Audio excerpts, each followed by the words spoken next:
ఇప్పుడున్న ప్రతి ఒక్కరు ఎదుటి వాళ్ళని సహాయం అడుగుతూ, వాళ్ళైతే ఆ సహాయంని పొందుతూ వాళ్ళైతే పైకొస్తున్నారు. కానీ అది తప్పు.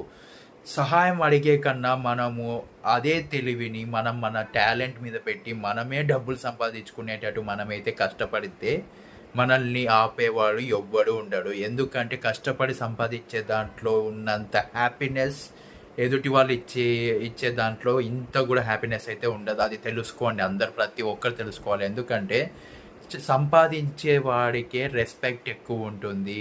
ఎప్పుడు మనం మన టాలెంట్‌ని నమ్ముకొని పైకొస్తున్నప్పుడే మనకైతే రెస్పెక్ట్ ఉంటుంది. మనం అప్పుడు సంపాదిస్తున్నామనే ఒక ఒక రకమైన ఫీల్ ఉంటుంది. ఎప్పుడైతే మనం దాని మీద నిలబడి మనం సంపాదించుకుంటూ మన లైఫ్‌ని లీడ్ చేస్తున్నామో అప్పుడు బెస్ట్ అంటారు గానీ, ఎదుటి వాళ్ళని సహాయం అడిగి ఆ డబ్బులతో మనం జల్సా చేస్తే అది తప్పు.